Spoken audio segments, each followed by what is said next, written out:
Welcome back to the Inappropriate Growth Podcast. Today, we're thrilled to have with us a guest who has dedicated her life to helping others find physical and emotional well-being. Ruth Cummings, a sports massage therapist with over 25 years of experience, is joining us to share her insights on the body-mind connection, teen mental health, and the journey to a pain-free life. Ruth is a passionate advocate for holistic health and has a wealth of knowledge to offer our listeners.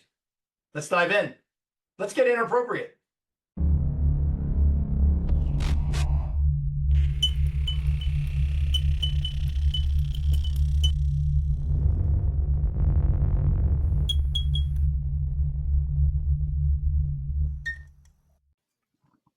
Welcome to the Inappropriate Growth Podcast. I am Paul Angelle, your host, and I'm very excited. Today, I've got Miss Ruth Cummings. And Ruth, so I don't mess it up or make a mistake, and so I don't have to do it, could you let our listeners or our viewers know where you are, how you got there, and what do you do? Sure. So I live in Albuquerque, New Mexico. Beautiful place, land of enchantment. I am a military brat. My dad was in the military, obviously the military, but he was in the Air Force and he was a fighter pilot. So I've been here. We moved 10 times before we got here, but then I've been here the rest of the time. And what do? I'm a peak performance and leadership coach, and I use the body to do that. And I've been doing sports massage for almost 32 years.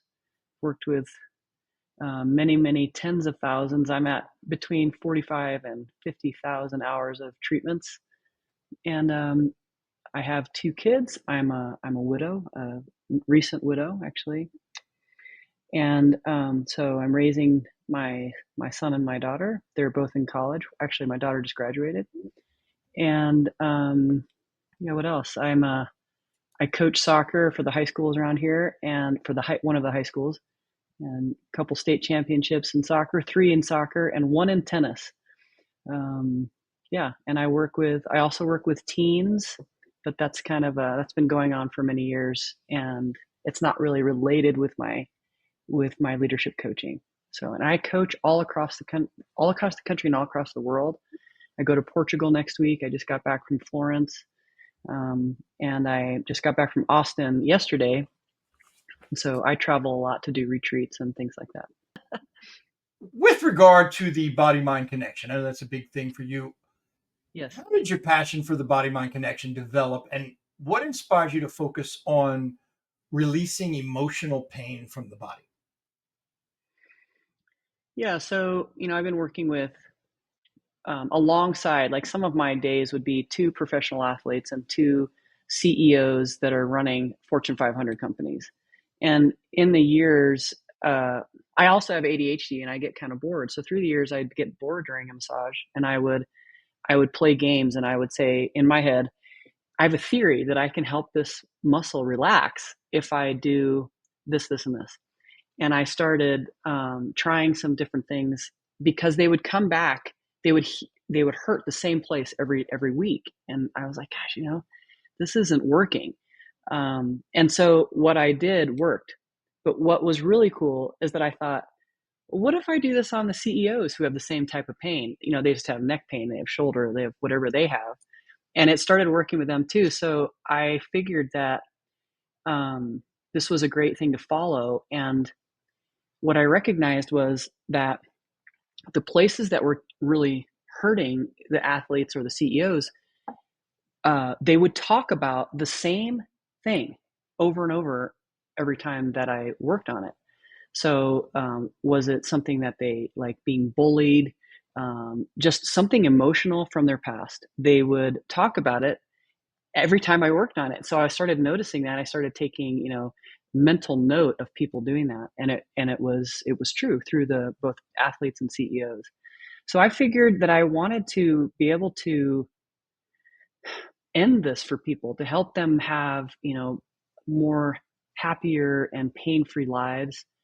And really what happened in the last, say, decade is I was like, wow, like, we need more compassion in our leaders. We need more compassionate leadership. And what I noticed was when these muscles would relax, their leadership skills would improve. So compassion, being able to breathe deeper, recognizing their own behavior in a conversation, and things were getting better in their homes, things were getting better in their teams at work, things were getting better with the teams and coaches with the players. And I thought, this is really something that I should take publicly and do more of. So that's kind of how it started, where uh, the emotional pain would come back to my office week after week after week, year after year, and I figured that we really needed to find a solution. So that's what I did. Well, I'm a drummer too. When I was young, the way that I dealt with my ADHD was that I became a drummer, and it was really interesting because the rhythm of what I've learned as a drummer to calm my body in that manner, the rhythm I've learned to use in massage, because the body is rhythm. The whole body is rhythm. And so it was really neat how my ADHD isms have come together to support what I love to do. So dancing, sports, the body, and I've been able to bring them together. And it was all because of my boredom and my lack of being able to read and lack of being able to sit still and all those things. I'm curious about teen mental health. Given your experience working with teens, what do you believe are the most pressing mental health challenges they face today, and how can parents, caregivers support them? Sure. I've been working with teens, and I've coached so many because of all the sports. And then I used to run a summer camp out of my house because, why not? And so to add to the, just like yours, all these careers, um, here's what I would say. Take your teen, get them something to eat, and then go driving with you in the front seat. And it's at that point I find that most teens will calm down after about 45 minutes of a drive, and either just play music or slightly talk, but really allow them to start the conversations. But you have to make sure that they've had food, because that will help. And you should probably have food too. That is my number one thing of how to start a conversation. But I think the number one, of course, is social media and phones. It's a terrible thing. COVID was terrible for them not learning social cues in sex, and like how to just flirt, how to be angry, how to forgive, how just to move in a crowd. They have not learned that, and now there's a lot of issues with, unfortunately, um, so much things that are online that they can see that have to do with things that we don't want them to see. Um, there's a lot on there that even with parental controls, all the kids know how to get to. So I think you really have to, as a parent, it's like a jungle. You have to address the things that you're uncomfortable addressing a lot sooner than you thought. And yeah, I think confidence building for teens is really hard right now because of social media, and then because of that missing time in the social scene. So it's like double whammy for anybody. I would say 12 to 18 is really, maybe even a little older, maybe 21 is probably struggling with that part. I think they date with texting. I think that they're not outside enough. That their communication skills are low, but they think they're high. Like they think that texting matters, or it is the same thing as talking to someone in person, and that's really causing a lot of problems. So when these people get together as friends or as trying to be a couple, um, they go back. I've seen them text with each other right next to each other because they're so used to texting. they'll they'll text right here instead of actually looking at each other and having a conversation. So I don't know how to, with my kids. And we have some unofficially adopted sons as well. We really try to talk face to face as much as possible. But you know what? I got caught by my daughter. I say caught, like on my phone while we're at dinner. because I'm always like, you can't be on your phone. And then my daughter sent my son a picture of me like this at dinner, and I was like, oh, all right. And then another dinner. So I got like I was not walking the walk. I was talking the talk, but I was not walking the walk. And I find myself on the phone just as much. So touch is really important. Touching them, like showing them your pride, eye contact, um, saying that you forgive them, like I forgive you and I believe in you and I trust you. Those words are really important. Um, so I have a lot of teens come to my house just to talk, and it's amazing to me how many parents are not willing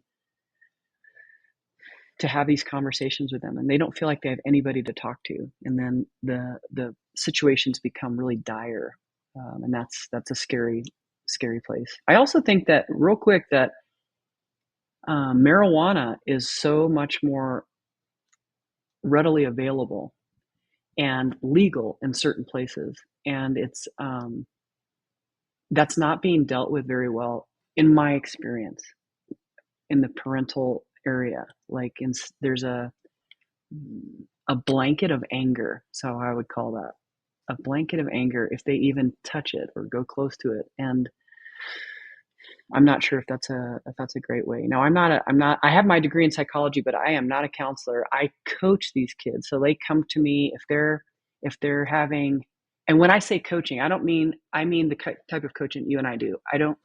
I take them and we talk about having hope for living. Most of the kids that I work with are struggling. So I help them find hope to live. Why to live, and why should you, and why staying alive is really fun, and can bear fruit for them that they can be really proud of. What are some of the most common injuries you see in athletes? And what advice do you have for people who are struggling with chronic pain? Okay. It depends on the sport, really.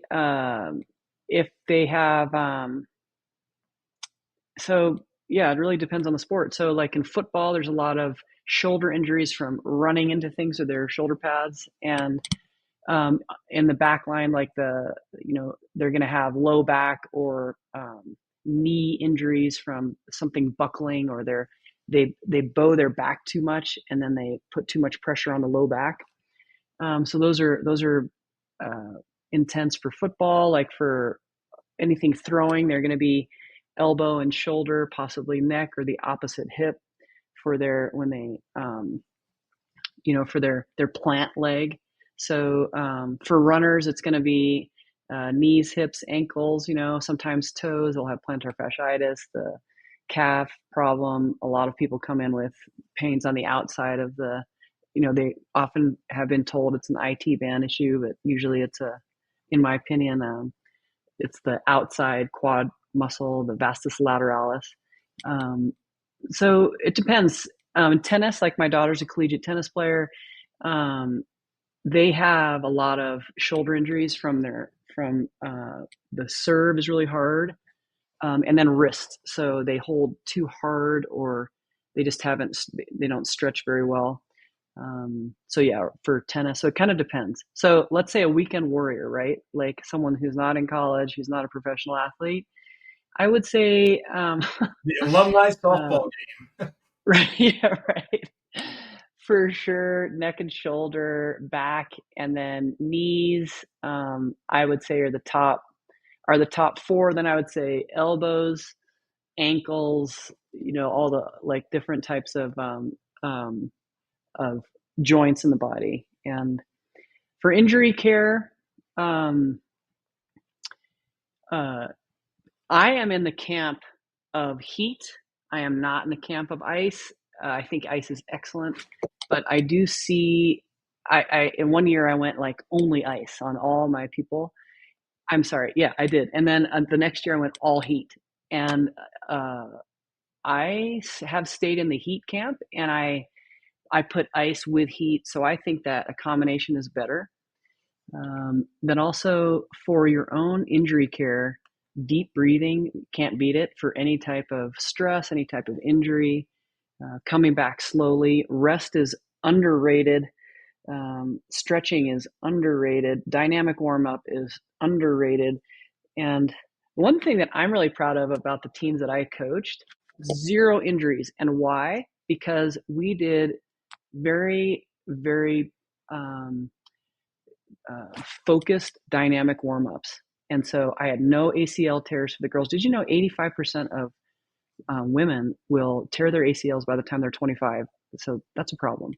So we, for soccer, zero injuries for the knees and the ankles, and for tennis, zero injuries. And the reason it was for dynamic warm up. So if you're a weekend warrior, I know it's terrible, but you really do need to stretch before. And actually, you don't need to, be, a yoga master. Just what's better is to do, like, say, the big pickleball craze, right?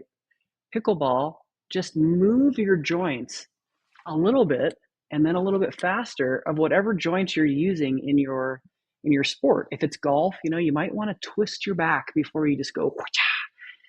And so, yeah, dynamic warm up is, in my opinion, that's the best thing to do. And then afterwards, hydrotherapy. So, and I would do a cross current. So I would do heat and ice. I would start and end with heat. And I used to do rollers a lot. I think a lot of people do those wrong and then they hurt themselves. So, and for lymph drainage, for anybody over 30, I think that using a gua sha. So a gua sha is it's like a tool. It's like a rock, a real thin rock or a piece of metal that you can put on your face or anywhere in your body. It's used in different elements or at different modalities differently. To drain your lymph is really helpful. I've found a lot of help with that. I use it on my own body, like doing it here, during grief, for me, getting that out of my chest, so, and out of my face and out of my throat. I'm having a problem making my scarf. Um, yeah, so that's what I would, and it depends on, um, yeah, all those. Rest is underrated. Rest your body. But your business journey, I see a lot of parallels. But can you share the story of how you started your own business and the challenges you faced along the way? Yeah. So I started really young.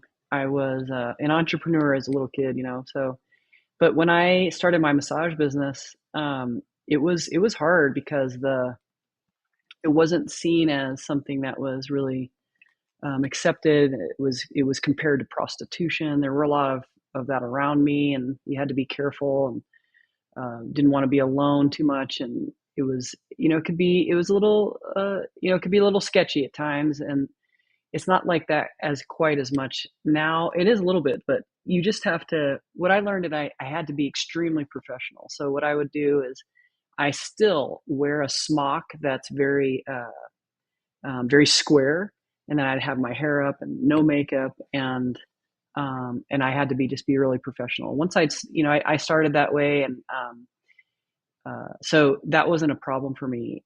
And it was hard. I think in massage school, they don't tell you, and I think in a lot of businesses, if you go to business school, like being a bartender, being some other things, like being a personal trainer, things that you're going to do on your own, they don't tell you like how hard it is. Like you have to hustle. So I was determined to make it because people were telling me that I wasn't going to make it, and that was frustrating to me. So I was really determined. My brother was he had a PhD in pure math and went off to work with the NSA, and like there was, I felt like the black sheep also because I'm, the ADHD with all the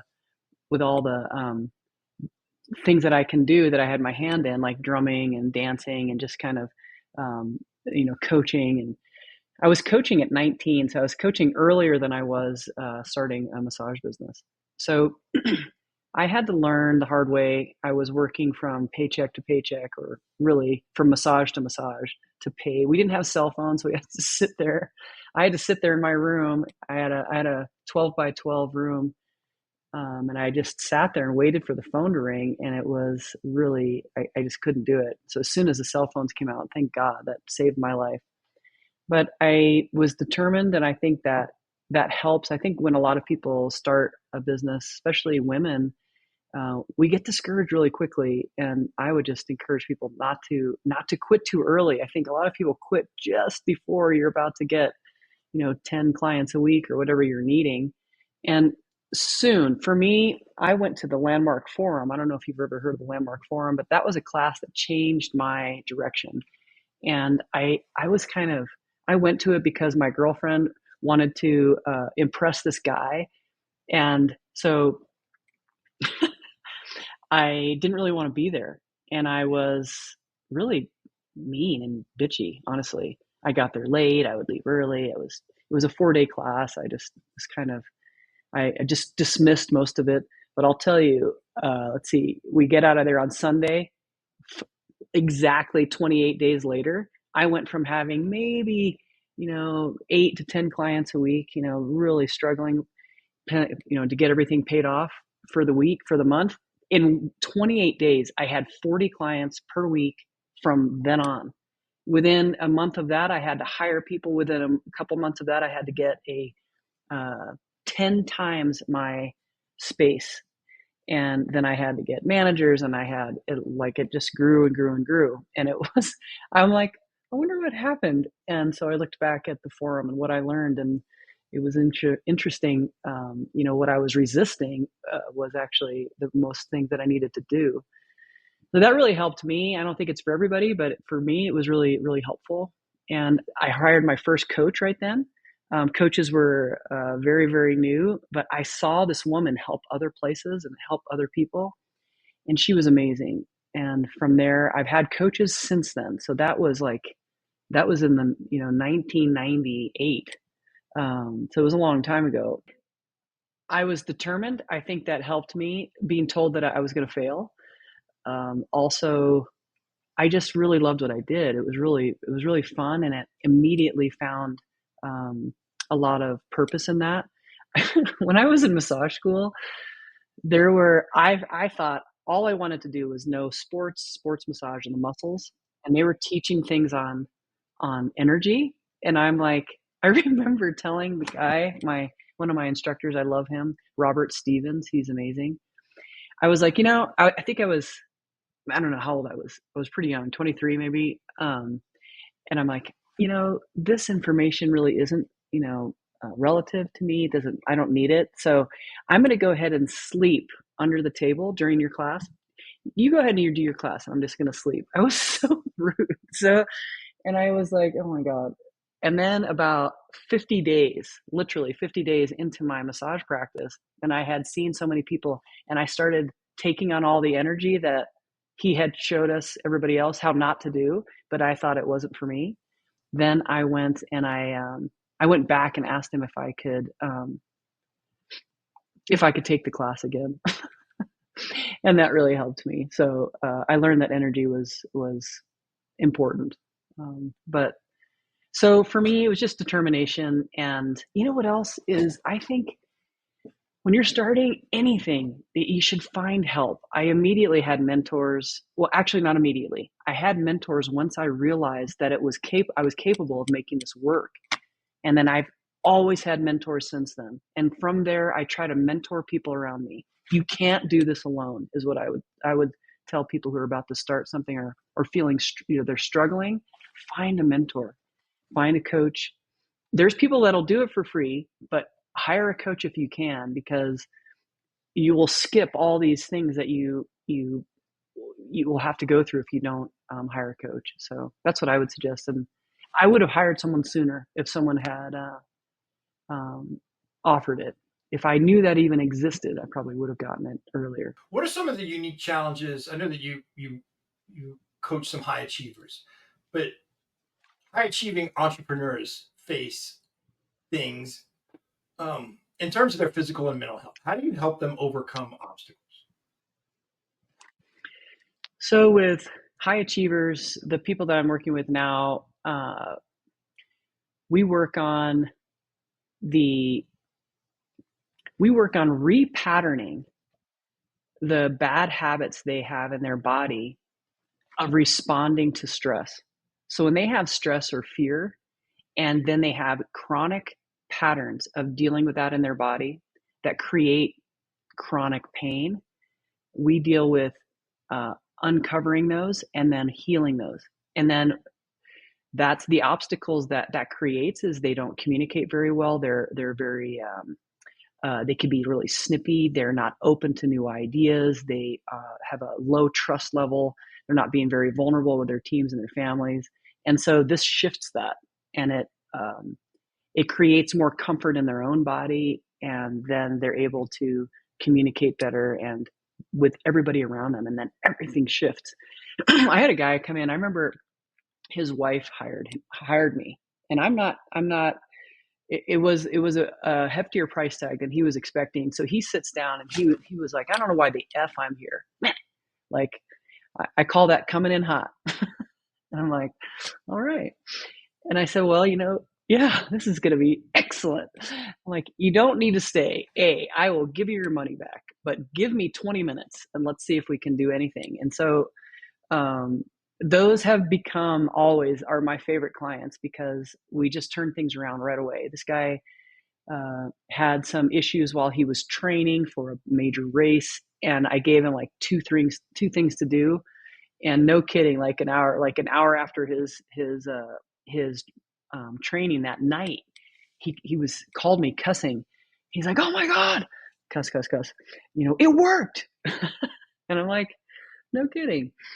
And so through working with him, I remember him calling me, and he was like, "I'd pay 5 times what I paid." And I was like, "Well, work it over, buddy. Let's go." But it does, this type of work is very sneaky.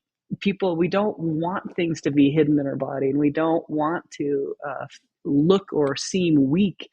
And so I think that that shows up in this, where uh, people think they have their body taken care of. They have these old things taken care of, but I can see it, like in their little ways they're moving or not moving, the way they don't have free movement, or the way they're constantly holding their neck, or they're not sleeping well. Whatever problems that are chronic, those are the ones that this type of work can resolve. It's very cool. It's very fun to watch. And it's very cool on their side. Once it happens, it's like, oh my God. Where do you see the future of wellness heading, and what what emerging trends and technologies excite you rather than frighten you? I feel very worried about the amount of painkillers we use as a culture, um, heart meds, cholesterol meds, depression meds, where other countries, when I travel a lot, where other countries just aren't doing that. I hope that my work and other work will help people have the courage to start at home, start with you, and then go get a pill or try to solve it with in that manner that we've been brought up in these last several generations to do. So I am excited about um, people seeing that, changing the way they eat, changing the way they sleep, the hydration, and their mental health, doing exercise, that changes their entire being. I'm very excited about that. I think it's needed. And um, I think AI might actually help us to recognize our own um, power of self-care. Now, it doesn't take away everything, and Western medicine is amazing in so many ways. I just wish we could marry so many places, so many different modalities that are really, really good, that are ignored or dismissed.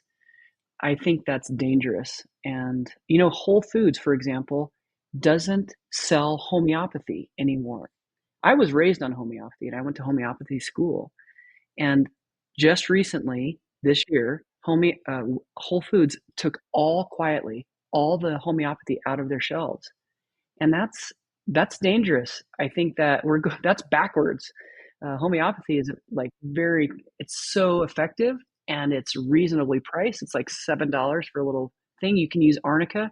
All my athletes use arnica. All my athletes use ignatia, not echinacea, but ignatia, which is for emotional upset. You're about to go on the court, take some ignitia. You're about to go on the field. And that's what we've used that forever. And did you know that arnica is the most used, I don't want to call it's not a medicine, it's the most used supplement in the world for athletes because it helps when muscles get injured or bruised. And America has taken it off the shelves in Whole Foods. So I think that's backwards. Is there anything else you'd like to share with our listeners about your work or your passions or your vision for the future that I missed? Know that your body loves you. It wants to be healthy. If you show it the path and you show it an environment that's safe and possible to heal, it will heal. Let's say somebody's watching or listening and they want to get in touch with you. They want to do business with you. They want to talk to you. What's the best way for them to get in touch? They could go to, well, I have a website. It's ruthcummings.com, but my team runs that. But you can find a bunch of information on there.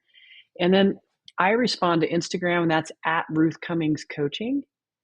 And they can always call me. I respond to my phone. It's 505-550-6989. And it's off when I'm not available. And you can WhatsApp me or text. That's the best way to get a hold of me.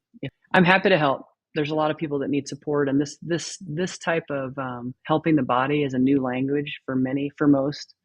So I'm happy to walk you through if you need some support. Well, thank you. This has been great. I enjoyed every moment of this conversation, Ruth. Yeah, this is fun. I'm glad you reached out for the benefit of our listeners and our watchers. Just know if you're going to grow, chances are strong that you're probably going to have to do something inappropriate.